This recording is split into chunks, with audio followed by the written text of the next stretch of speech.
Welcome to another edition of Litter Media Live. I'm Dan Ramey, and in this special edition, we are extra special because we got to get this guy with us here, Mr. Mike Throne. He is the president and CEO of the Chillicothe-Ross Chamber of Commerce. We'll be back to talk about 2026, a little bit of a review on 25 as well, so that's all just ahead. But first, these words from our friends at Pickaway-Ross Career and Technology Center, Adult Education. Find a career you love with Pickaway-Ross Adult Education. Skilled trades careers are in high demand with no signs of slowing down. Pickaway-Ross offers career training programs with expert instructors and hands-on learning tactics to create a variety of opportunities. Visit our website for more information. And full disclosure, you're a board member at Pickaway-Ross. Yeah, I had nothing to do with the selection of advertisers today. He found out when I asked Aaron, who's our sponsor today? So I don't quibble with it, but I did not choose it. Exactly. He gave my granddaughter her career passport a couple of years ago. We want to take a moment to, first of all, look back on 2025. This is something we used to do on the radio. Yes. And we haven't done it here for a couple of years now. So we had a pretty big story that hit the circuit this year out of Chillicothe with the closing of the paper mill. And you were very much involved, not with the closing, but with trying to help find a suitor and then find the opportunity to get someone into this capacity, plus help others find jobs. Yeah. I feel like 2025 aged me 3 years, but nevertheless, I think that it was a really good lesson. It was a hard one to learn.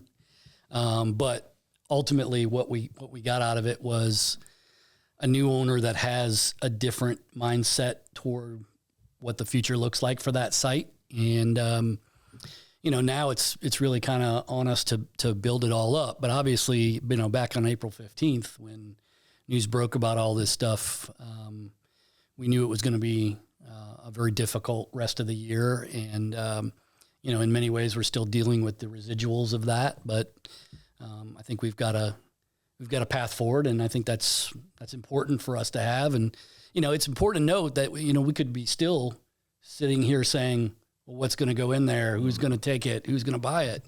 And we at least have that part of it resolved. And so, I think the group that's taken it over, U.S. Paper Mill Company, LLC, and of course, U.S. Medical Glove, has made some progress there. I think, we talked about this off air, and I'll say it on air too. I think if people thought in October when we made this announcement that U.S. Medical Glove and its subsidiary are going to take it over, that 800 jobs are going to drop out of the sky, then yes, by that account, we have failed.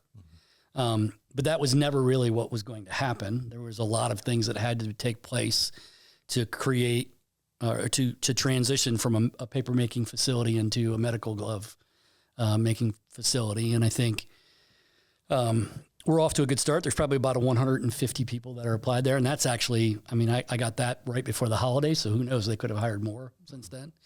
They continue to put machines in there. I think they've got 15 or so machines that make medical gloves in there now. And they're going to do their test runs and start getting everything up to speed. And then, who knows, I think we could see this year, a dramatic uptick in hiring there. When you lose 800 plus jobs, immediately everyone hopes that we have 800 plus jobs back. And as you said, it takes time to make that happen. Will that ever happen entirely for the campus that the paper mill has had? We don't know.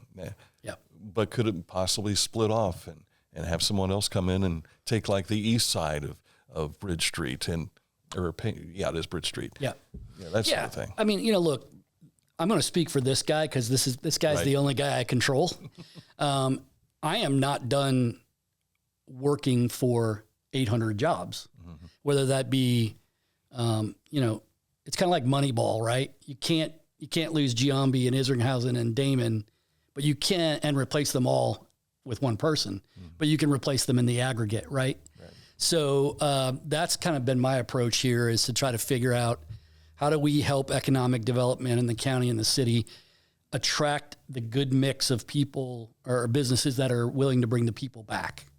And for those folks that have already found jobs outside the community, what we want is to make it really, really hard for them to say, oh yeah, I'm going to get in that car and drive 45 minutes an hour every day and then 45 minutes an hour back.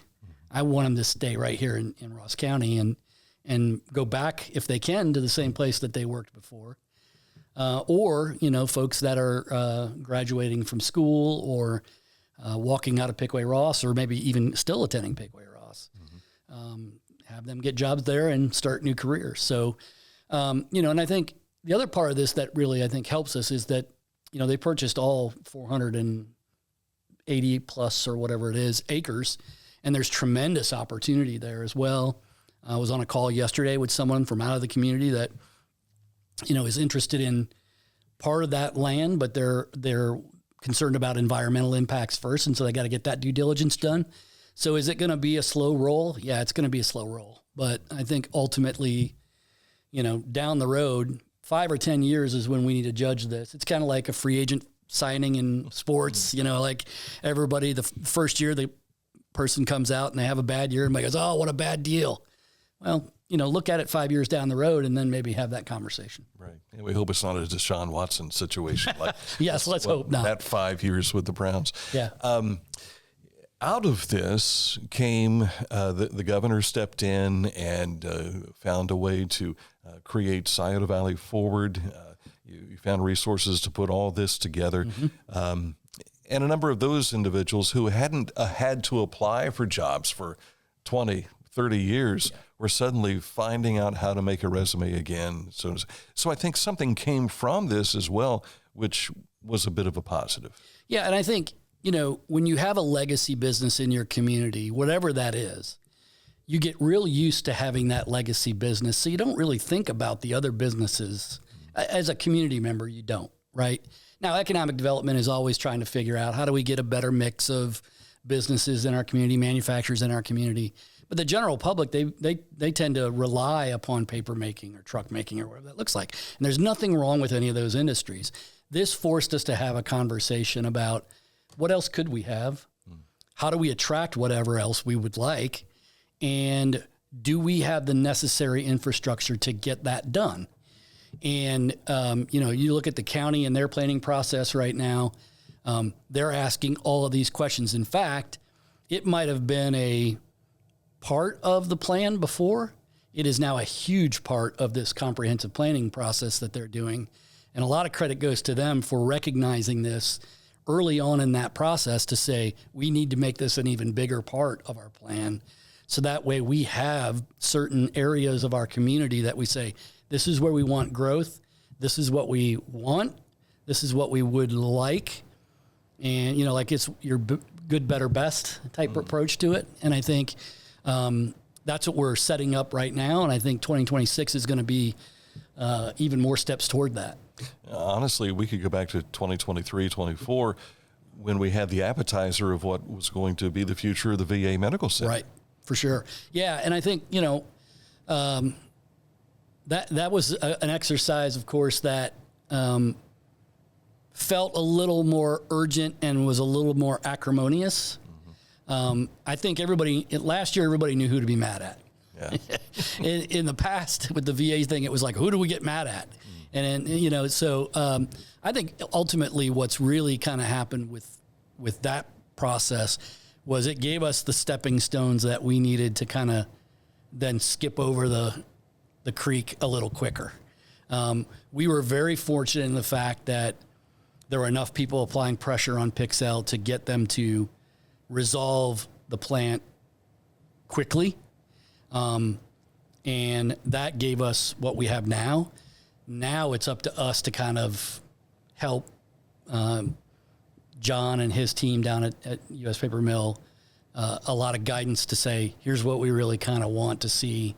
And, reach out with your ideas and say, hey, we'd like to see this business or this, ancillary to Kenworth or whatever that looks like come about, And I think that's a big thing there too, is the medical center at the VA. we've got Adena Health, we've got Kenworth. Everyone started thinking, well, if this could happen for the paper mill, what if we were to lose this or this or this? And we really started thinking, and it kind of goes back in I know this isn't a great analogy, but kind of goes back to the opioid crisis, how this community banded together and did what it could to snuff it out and to get people help. I think we saw a similar pattern with this. Yeah, and I said this at the beginning of this, and I'll continue to say it. This community has been through a lot over the 200 plus years, right? Floods, fires, the opiate crisis. We're always the first into a recession and always the last out of it. We've had plant closures before. We've had plant closures that have left us with environmental legacies that no one would want. We've overcome all of those because we know what it's like to pull together in the worst times. And so, I think it's part of the Appalachian mindset, even though we're kind of on that fringe. We know how to rely on faith and family to get us through a lot of those things. And so I think that's what we saw back in the summertime and in the spring, with so many people coming together and saying, there's 800 people that are going to lose jobs at some point in time this year. We're going to make sure that we rally around them. And, that also pushed, I think, our elected officials to say, we're going to try for an early, quick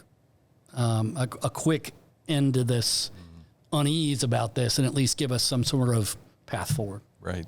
I know, speaking of small businesses now, shifting gears, everybody wants to be successful when you start off with a small business. It doesn't always happen that way. Yep. I know you probably had some ribbon cuttings that those places had to close their doors.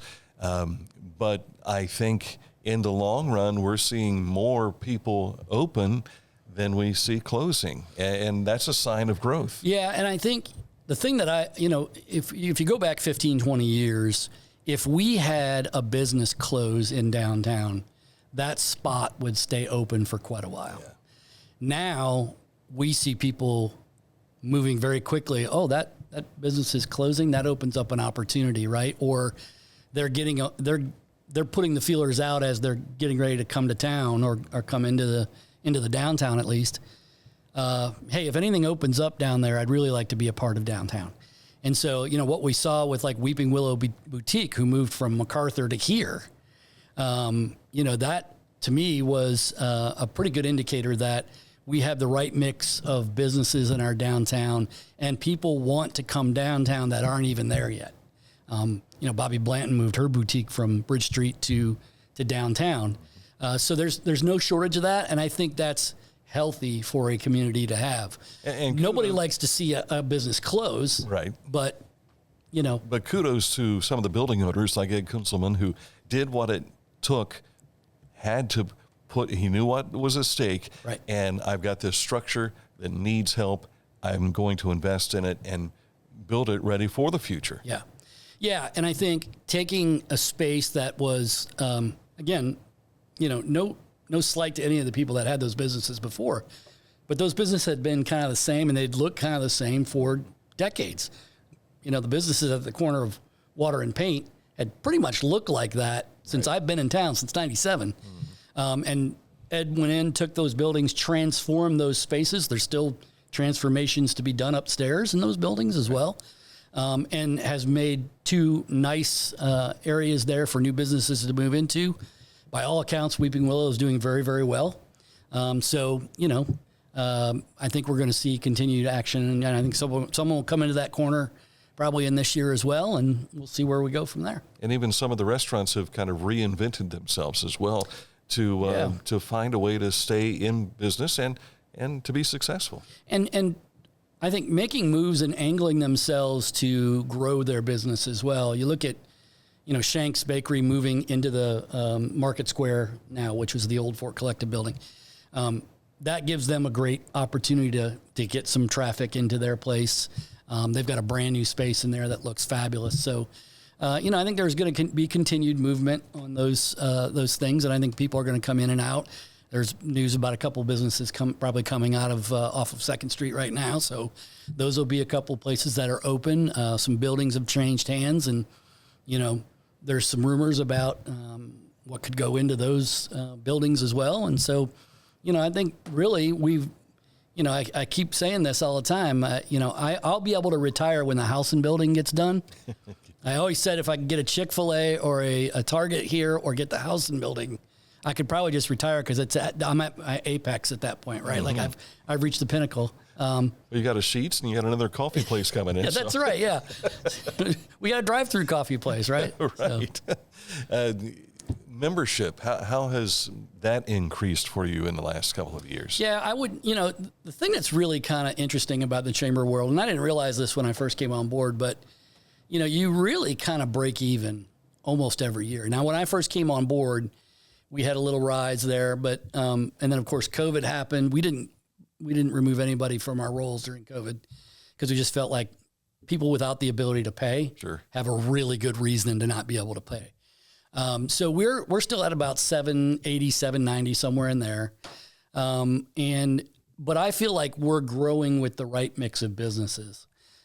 Still 90% of our members are small businesses, 5 or less employees, and so ultimately, we know how to serve those folks pretty well. It's like getting them exposure, getting them out. We did some new things at the end of last year.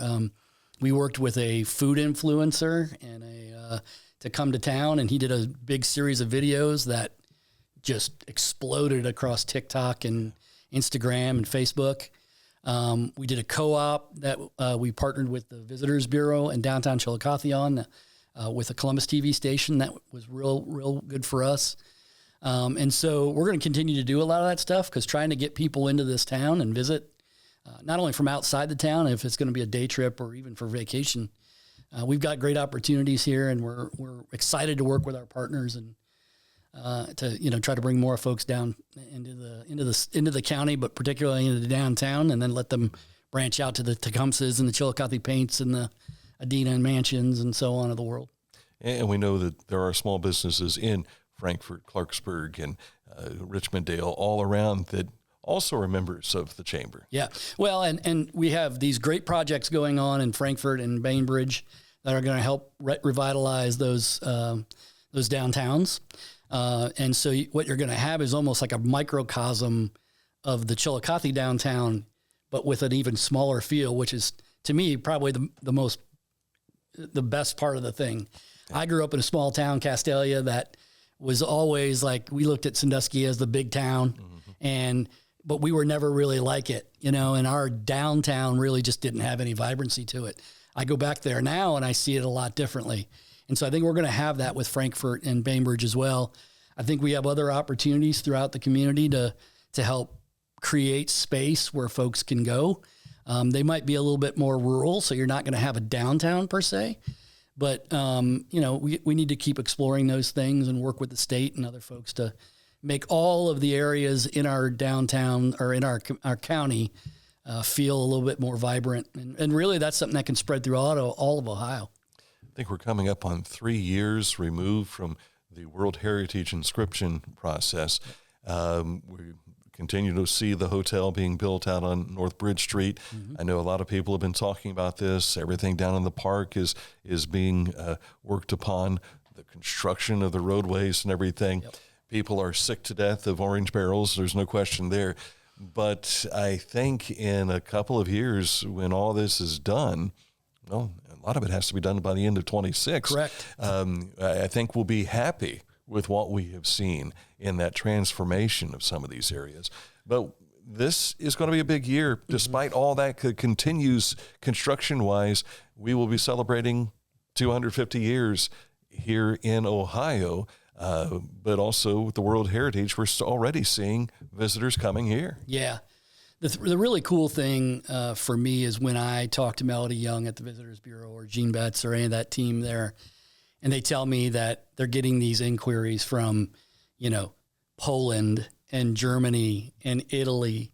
When I first moved here, it just did not seem fathomable that we would be visited by people abroad and making it a part of their year-long plan to come to Ohio to see this great array of World Heritage sites that we have. But we're here, and it's here now. And we're even getting a lot of folks, even at the Chamber, that stop by and just say, hey, we know the Chamber of Commerce is a place to go to when you visit a new community. We're from insert wherever, Tennessee, New York. We had a couple from Wyoming and Idaho this year. They're coming from all over because they see the attraction. They appreciate World Heritage sites. And I think that's going to continue to build. The hotel will open, and that to me is going to be able to bring people that will stay right here in Ross County, which is even better. Our short-term rental business continues to thrive in Ross County. And so those folks are getting night stays and, multiple day stays out of it. And so all of those things together, I think, create a community where, we've got a lot to offer in Ross County. And so let's keep them bouncing around the county.